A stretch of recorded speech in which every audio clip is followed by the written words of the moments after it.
मुंबईच्या भायखळा पोलिसांनी fake Indian note करन्सीचा एक गुन्हा दाखल केला आहे आणि त्यामध्ये 4 लोकांना अटक केली आहे। आरोपी 1 लाख रुपयाची डिलिव्हरी करत होते एका पान शॉप ओनरला। ही जी नोट होती ही फेक होती। ह्याच्या आधी देखील आरोपीने 2 लाख रुपयांची डिलिव्हरी केली होती। काय नेमका केस आहे समजून घेऊया। आपल्यासोबत भायखळा पोलीस स्टेशनचे वरिष्ठ पोलीस निरीक्षक चिमाजी अडाव सर आहे। सर, हा खूपच गंभीर प्रकरण आहे, कारण की दररोज सर्वसामान्य पैशांमध्ये व्यवहार करतात, मार्केटची शॉपिंग करतात, यामध्ये या प्रकारचा गुन्हा समोर येणे, नेमका हा प्रकरण काय आहे? दिनांक 9 जानेवारी रोजी आमच्या भायखळा पोलीस स्टेशनचे डिटेक्शन ऑफिसर API माने आणि PSI सचिन पाटील यांना इन्फॉर्मेशन भेटली होती की भायखळा हद्दीमध्ये काही लोक फेक 500 किमतीच्या नोटांची डिलिव्हरी करण्यासाठी येणार आहेत। त्याप्रमाणे आम्ही ट्रॅप लावला होता। ट्रॅपमध्ये आम्हाला 2 इसम उमरान बलबले आणि यासिन शेख हे डिलिव्हरी करणारे आणि भीम बडेला हा डिलिव्हरी घेणारा अशी 3 लोक मिळून आले। त्यांना ताबडतोब आम्ही कायदेशीररित्या ताब्यात घेऊन त्याविरुद्ध गुन्हा दाखल केला, त्यांना अटक केली आणि त्यांची 13 तारखेपर्यंत म्हणजे आजपर्यंतच आम्हाला पोलीस कस्टडी भेटलेली आहे। त्याच्या तपासादरम्यान आम्ही आणखी पुढे जो तपास केला तर त्याच्यामध्ये त्यांनी ते वाडा जिल्हा पालघर येथे एक टीन शेड आहे, त्या शेडमध्ये त्यांचा एक दुसरा साथीदार आहे जो पाहिजे आरोपी आहे तो, आणि एक अटक आरोपी नीरज वेखंडे यांच्या मदतीने ते नोट बनवतात। तिथे सगळं मटेरियल वगैरे पण भेटू शकतं कारखान्यामध्ये म्हणण्यापेक्षा त्या शेडमध्ये अशी आम्हाला त्यांनी माहिती दिल्यानुसार आम्ही टेक्निकल तपास केला। तपास केल्यानंतर तिथे आम्ही सर्च केली असता आम्हाला तिथे या सर्व वस्तू मिळून आल्या। त्याच्यामध्ये लॅपटॉप भेटला किंवा त्यांनी जे सॉफ्ट मटेरियल पाहिजे असतं ते नोट छापण्यासाठी, त्यानंतर ते RBIचे तार टाकण्यासाठी, म्हणजे ते तार टाकून ओरिजिनल भासवण्यासाठी या प्रकारचा हे सगळ्या प्रकारचे ते त्याच्यामध्ये हे काळजी घेतलेली होती आणि चांगल्या प्रकारचे नोट ते हे करत होते।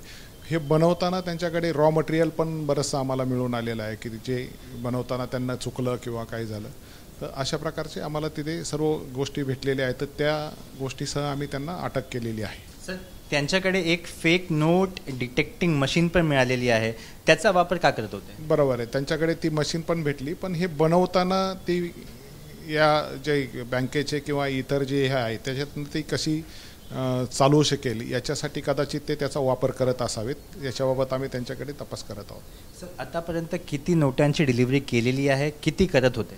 आत्तापर्यंतच्या तपासामध्ये आम्ही जेवढे आरोपी अटक केले त्याच्यामध्ये त्यांनी पहिली डिलिव्हरी 40,000, दुसरी 60,000, तिसरी 1 लाखाची अशा 3 डिलिव्हरी त्यांच्या झालेल्या आहेत आणि ही 1 लाखाची डिलिव्हरी करताना आम्ही त्यांना अटक केलेली आहे।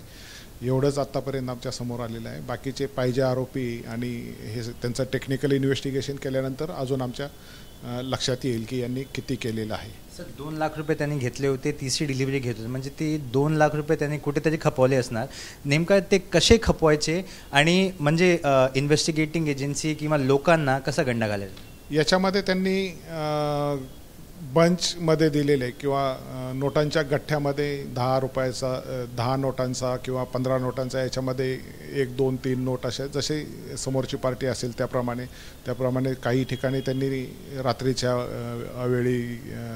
वेळी त्यांनी परचेसिंग करण्यासाठी सुद्धा या नोट्सचा वापर केलेला आहे आणि अशा प्रकारच्या त्या नोट्स त्यांनी आत्तापर्यंत खपवलेल्या आहेत। सर, हा खूपच गंभीर आहे, कारण की दररोज सर्वसामान्य नोटां म्हणजे काय खरेदी करतात, विक्री करतात, तर लोकांना कसा अलर्ट राहायला पाहिजे या प्रकारच्या नोटांशी स्वतःला वाचवण्यासाठी, कारण की त्याची हार्ड अँड मनी तो ओरिजिनल देतोय आणि तो फेक घेतोय, तर कशा पद्धतीने लोकांनी अलर्ट राहायला पाहिजे? प्रत्येकानं स्वतः ही नोट कशी खोटी आहे त्याच्याबाबत बारकाईने पाहिल्याशिवाय घेऊ नये असंच त्याच्यामध्ये सांगता येईल, किंवा ज्या रिझर्व्ह बँकेचे जे सिक्युरिटी पॉईंट्स आहेत ते खात्री केल्याशिवाय घेऊ नये असंच हे म्हणजे तेवढं तर सांगू शकतो। पण आता बंचमध्ये जेव्हा घेतात त्या टायमाला पण प्रत्येक इसम हे करू शकत नाही, पण काळजी घेणं हे आपलं प्रत्येकाचे, आणि जर असं काही असेल कुणाला आढळलं तर त्यांनी तात्काळ पोलिसांना संपर्क करणं गरजेचं आहे। त्याच्यानुसार आम्ही पुढची कारवाई करू शकतो। हे 4ही आरोपी किती महिन्यापासून ॲक्टिव्ह होते, त्यांच्या क्रिमिनल बॅकग्राऊंड आपण तपासले असणार, त्यात आपल्याला काय आढळलं आहे?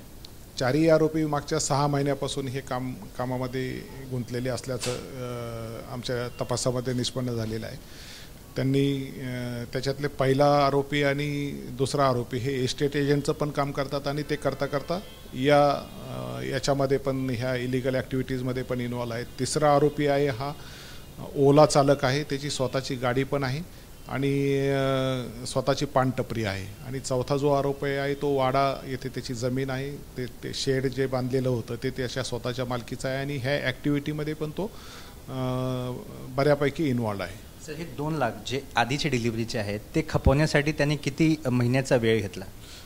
तसं हे नाही, पण ते संपल्यानंतरच ते हे पुढे ही डिलिव्हरी घ्यायची. तर त्याच्यानुसार गेल्या 6 महिन्या पहिली डिलिव्हरी त्यांनी काहीतरी डिसेंबरच्या पहिल्या आठवड्यामध्ये घेतली होती असं त्यांच्या तपासात त्यांनी सांगितलेलं आहे. ते कन्फर्म होत नाही, पण मागच्या 2 महिन्यामध्ये त्यांनी हे खपवलेले आहेत असं प्रथमदर्शनी दिसून येत आहे. सर, शेवटचा प्रश्न, हे फेक करन्सी देताना किती ओरिजिनल करन्सीमध्ये ते फेक नोट त्यांचे विकायचे? आत्तापर्यंतच्या तपासामध्ये त्यांनी 50% जर 50,000 रुपयामध्ये ते 1 लाख फेक करन्सी द्यायचे असं त्यांनी सांगितलेलं आहे. त्याच्याबाबत पण अजून आम्ही तपास करत आहोत.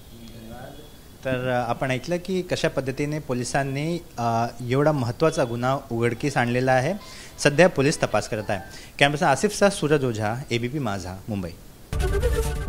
ABP माझा, उघडा डोळे बघा नीट.